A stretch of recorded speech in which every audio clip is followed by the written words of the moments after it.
Good news! I want to tell you one sure way to relocate to Canada without studying and even without getting an LMIA job. Hey, hey, hey. This is mind-blowing. So get your pens and your paper, turn off your phone, unless you are watching me on it, and let's go.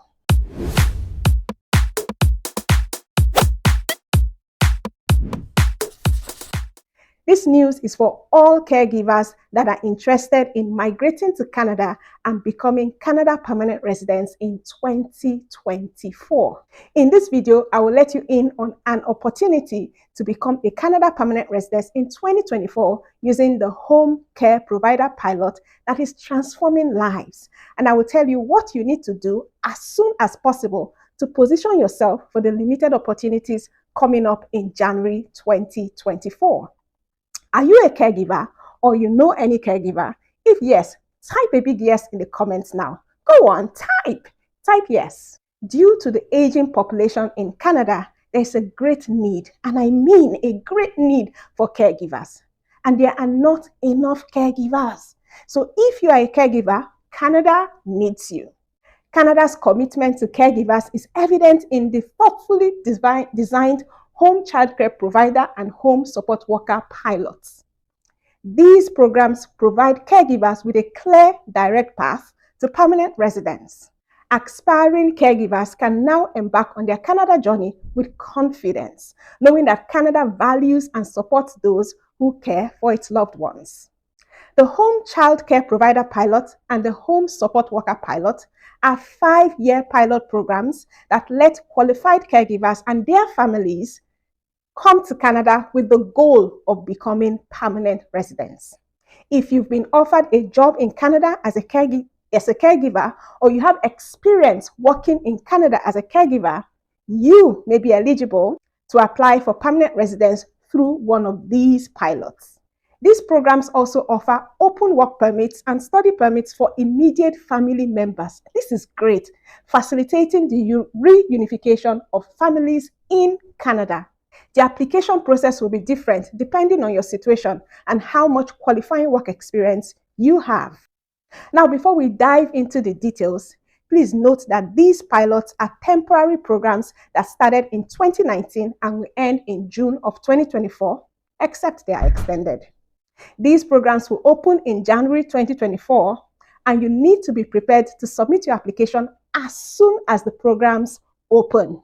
However, these programs have restrictions as to the number of people who will be accepted. Moving on, there are 8 steps that show that you are eligible to obtain a caregiver visa in Canada, and we're going to go through the 8 steps. Number 1, select the right program. The first crucial decision is to choose between the Home Child Care Provider Pilot and the Home Support Worker Pilot based on your education and your experience. Your selection should align with the National Occupation Classification Code, or the NOC code, relevant to each program. We will talk about the NOC codes later in the video.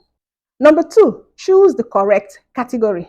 Now, there are 2 categories for these pilot programs, and your work experience plays a crucial role in determining the category under which you should apply. The first category is if you have less than 12 months work experience. That is, if you've never worked full-time as a caregiver in Canada, or you have less than 12 months of work experience, then you can apply to the gaining experience category. The second category is if you have 12 months or more work experience. So if you've worked full-time as a caregiver in Canada for a total of 12 months or more in the last 36 months, you can apply to the direct to permanent category. Number 3, secure a genuine and a valid job offer. No LMI is required. Having a valid job offer in Canada is a prerequisite. You need a genuine and valid job offer. Now, for the job to be genuine and valid, the job you're offered must be full-time, which means that you have at least 30 hours of paid work each week. It must be from a Canadian employer. It must be outside the province of Quebec. It must be from an employer that is not a business, an embassy, a high commission, or a consulate. It must be genuine, meaning that there is a real need to hire you, and your salary should also be sufficient to support yourself and your family members financially while working as a caregiver in Canada. Also know that the job that you're offered must be in the National Occupation Classification or the NOC code job that matches the pilot that you are applying for. We will talk about the NOC code in a bit, but please note this. Now, this is very, very important, so note it. Your qualifying work experience must be in one of these jobs. It cannot be a mix of both jobs. Yeah. So if you already have some experience as a caregiver in Canada, make sure that the job that you're offered matches the work experience you already have. There are many online platforms that can aid you in finding caregiver positions. And I might just do a video about that if I get up to 100 likes in this video. Whether through specialized caregiver job boards or general employment platforms, a genuine job offer is your key to moving forward with this. Number 4, demonstrate your credibility and ability to do the job with your qualifying work experience. You need to gather evidence of your experience in the specified NOC occupation for the program you have selected. This step involves showcasing your ability to fulfill the responsibilities of the caregiver role that you want to do or that you're doing. Qualifying work experience means that you've worked full-time in Canada in one of these National Occupation Classification or NOC code jobs. For the home child care provider, the NOC code is 44100. The job involves caring for children in your own home or in your employer's private home. However, the location cannot be an institutional setting such as a daycare. You don't need to live in your employer's home to qualify. Experience as a foster parent doesn't count. Other jobs that fall under this category include babysitter, nanny, live-in nanny, personal support worker for home support, and domestic worker. Now, for the home support worker, the NOC code is 44101. And for this job, you must care for someone who needs help from a home support worker in your employer's private home. The location cannot be an institutional setting such as a nursing home. You don't need to live in your employer's home to qualify, so you can live outside of your employer's home.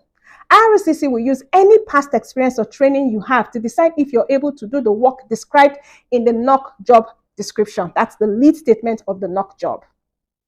Number 5 is your language proficiency. You need to take a language test to demonstrate your language skills. For both English and French, you need to achieve a minimum language level of CLB 5 or NLCL 5 across all the 4 language skills: writing, reading, listening, and speaking. Number 6 is that you must ensure that you meet the education requirements.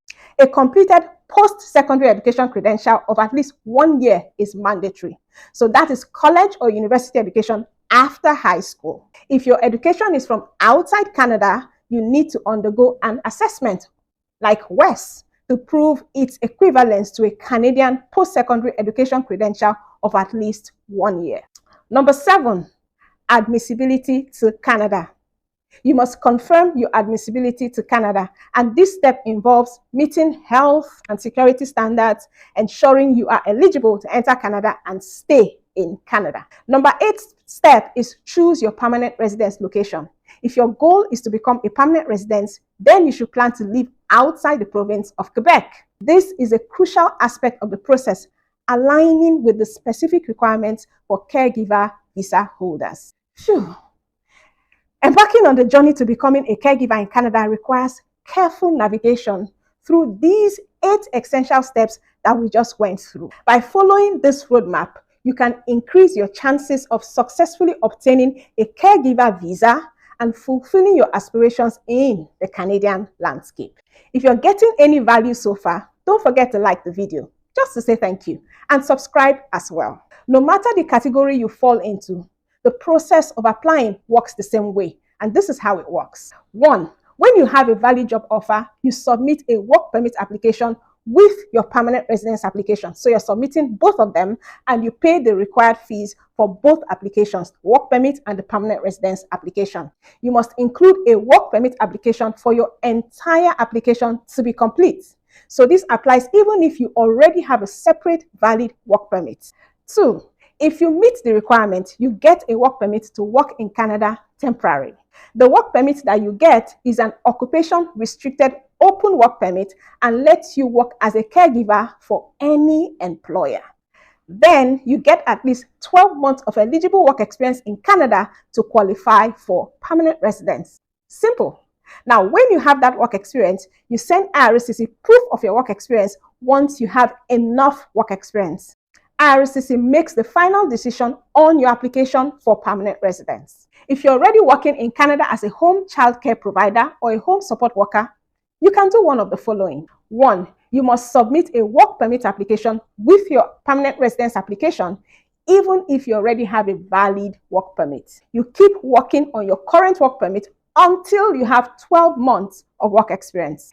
If you choose to keep working on your current work permit, follow the instructions for caregivers who have 12 months of qualifying work experience. That is the direct to permanent residence category when you have enough work experience. I hope that was clear. Now, one question that I suspect is at the top of your mind is, can I bring my family members with me to Canada?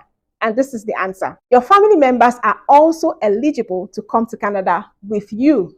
If they want to work or study while in Canada, you can include their work or study permit applications with your permanent residence application. Or they can apply for a work or study permit separately after you submit your permanent residence application.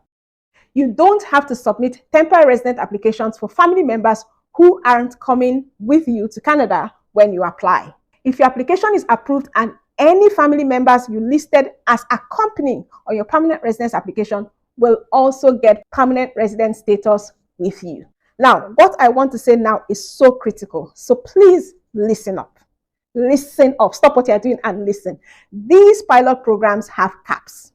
In 2023, the home childcare provider pilot accepted 1,100 applications, while the home support worker pilot accepted 1,100 applications as well in the direct to permanent residence category and 1,650 applications in the gaining experience category. The caps for the pilots will reset on January 1, 2024 at 9 a.m. ET. IRCC will accept new applications until the caps are reached until the last day of the pilot, which is June 17th of 2024.